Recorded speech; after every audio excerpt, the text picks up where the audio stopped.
Hi, I'm Irving. You have just entered Cartertopia. Today we start with some interesting things in the opening credits. Get us out from under, Wonder Woman. All our hopes are pinned upon you and the magic that you do. Carolyn Jones will be taking over from Cloris Leachman as Hippolyta, and introducing Debra Winger. This was her TV debut. She'd made her film debut 2 months earlier in a thing called Slumber Party 57. As the story opens, an average guy is standing on the Virginia coast with some binoculars, probably whale watching.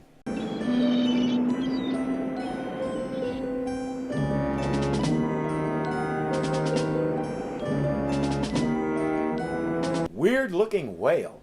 No, he's a Nazi spy. He's there to meet a guy who rows ashore in a small inflatable. Welcome to America, Lieutenant Burns.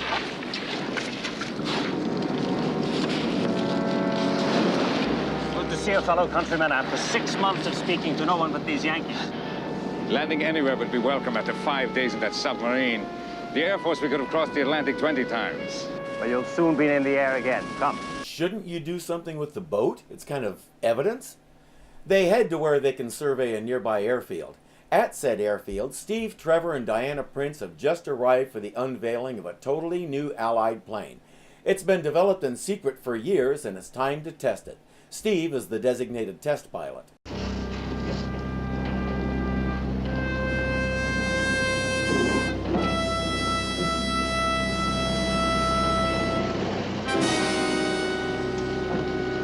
Are we really doing this? Why don't they just play the actual tune?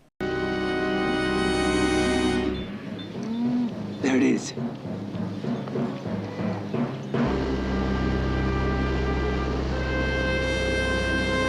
It's amazing, isn't it? Yes, it's very impressive. Why are we doing this variation thing? Are they afraid of a copyright violation? Hey guys, he wrote it in 1896. I think you're okay.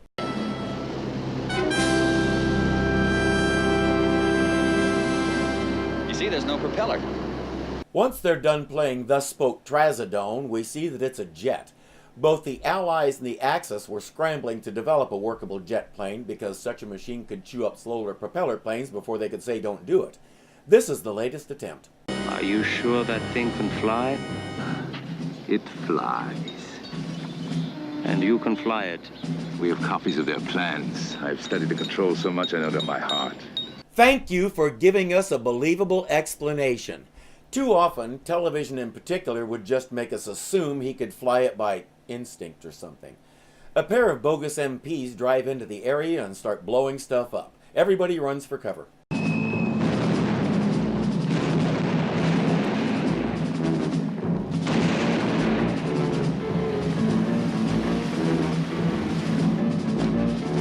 She changes to Wonder Woman and runs over to help Steve.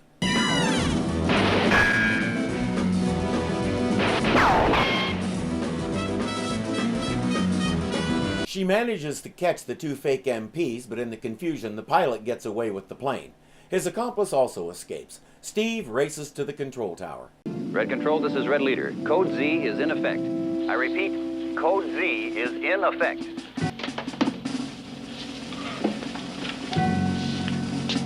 That box looks an awful lot like...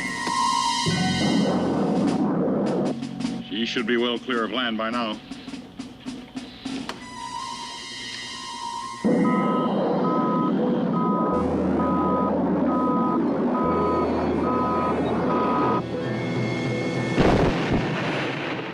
A destruct protocol.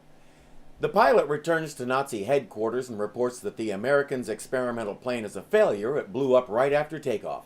His accomplice, Captain Radel, has taken refuge with a sympathetic forest ranger. He has something else to report to Berlin. You heard we lost the XPJ-1. Yes, Berlin told me. Well, the Americans have got a secret weapon that makes the XPJ-1 pale into insignificance. A weapon, if properly utilized, could finish this war in a matter of weeks. What? I didn't see any secret weapon except maybe the code Z button, and he doesn't know about that. Bullet deflecting metal. One has bracelets, By a woman? He's ready to find out what that metal is and build tanks, planes, and submarines out of it. He says everything else takes a back seat. Find this woman and find out what that metal is and how we can get some. So we're calling it the Bermuda Triangle now. Queen Hippolyta is overseeing another athletic tournament. In this one, her younger daughter Drusilla is excelling. Okay, for somebody who's always hated men, she has a lot of kids. It makes me wonder how many sons she had and what she did with them.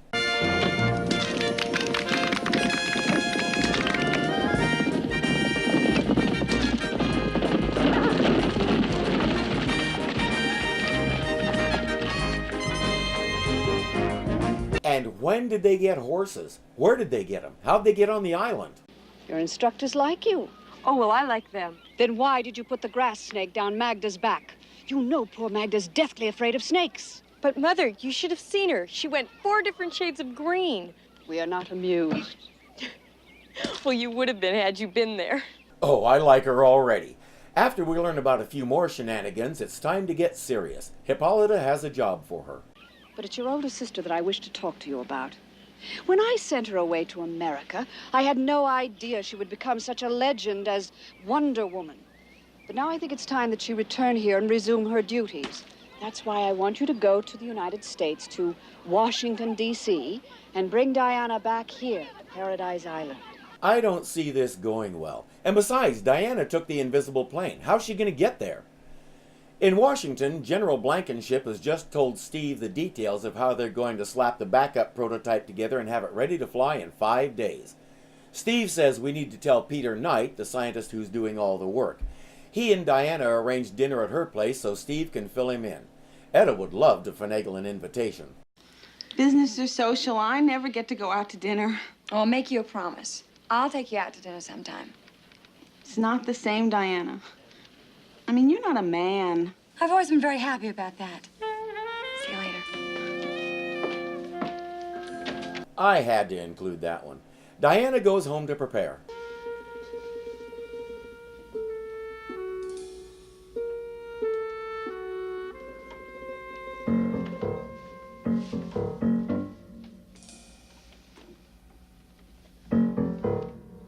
She hears a noise in the kitchen, transforms, and goes to confront the intruder.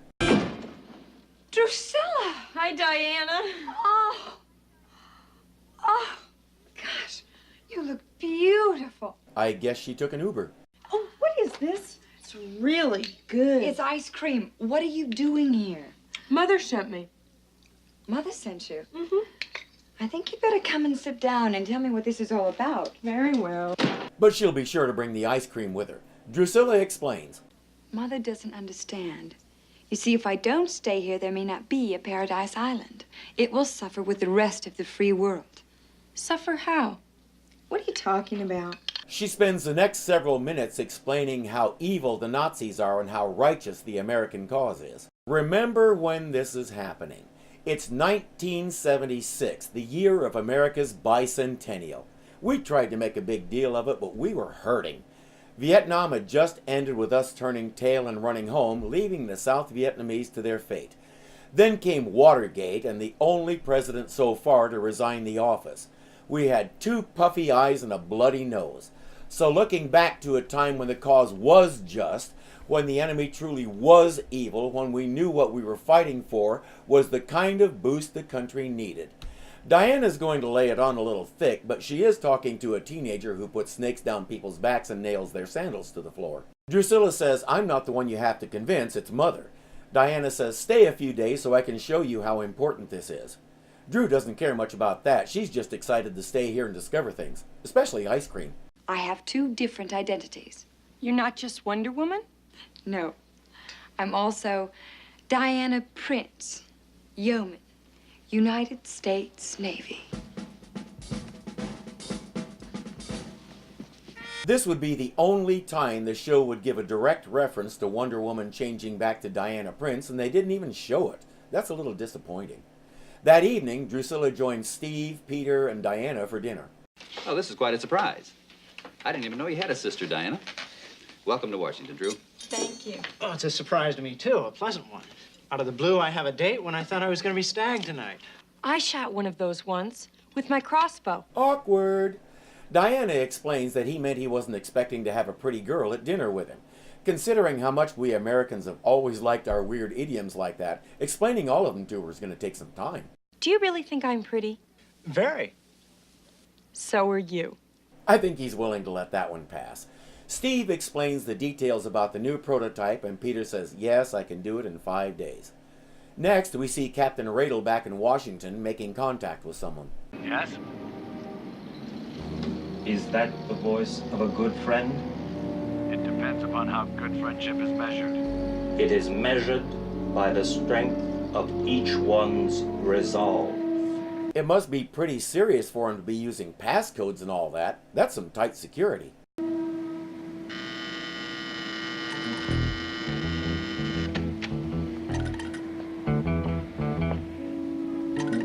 And after all that security, he walks in and leaves the door open. Perfect. Welcome, Captain Radel. Come in.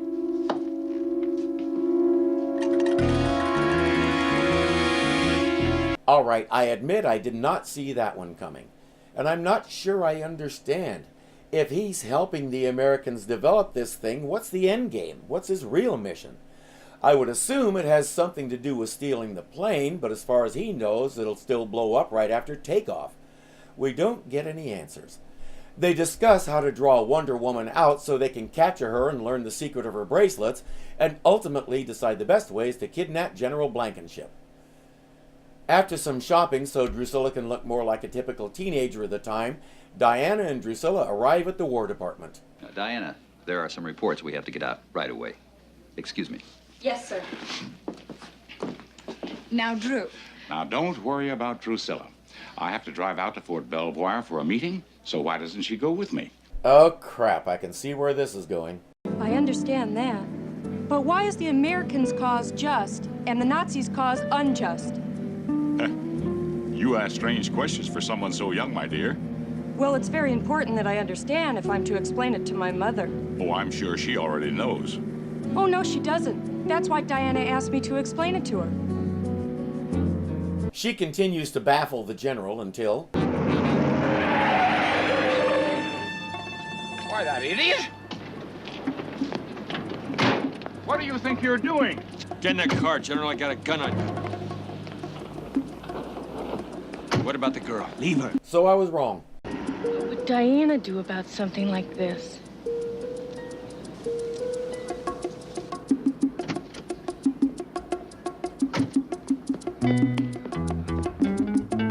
She runs all the way to a filling station where she tries to phone the War Department without success.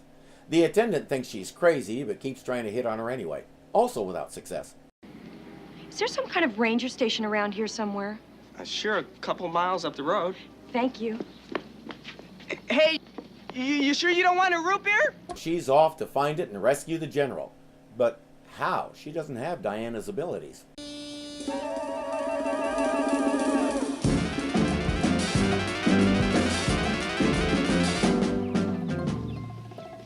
As I said. But wait, what's happening? You do it. Arms up. Get here. There. Now, think.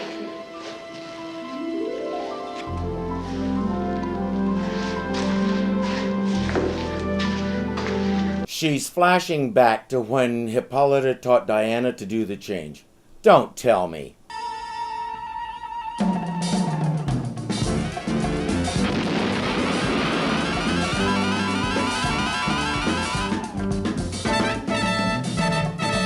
Oh, come on. Where'd the outfit come from?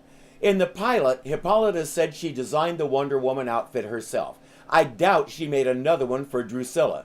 And when she gave Diana the golden belt, she more or less hinted it was the only one of its kind. Now Drew is wearing one. Likewise with the golden lasso. You're losing me, episode. They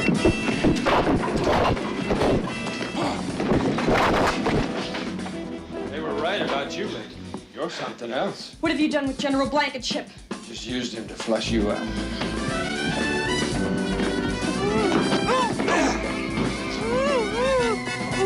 Radel says she looks different, not to mention she's shorter, but here she is. We have her. The abandoned car has been found, and Steve and Diana are trying to find out what happened. The attendant explains his conversation with Drusilla, then points them toward the ranger station she had asked about. They reach the ranger station and discover there's nobody left but the general. Everyone else cleared out. The general heard some scuffling, but he still doesn't know why they grabbed him or why they left him behind. Some checking at home reveals that Drusilla is missing. Now Diana's getting worried. Thank you for establishing that.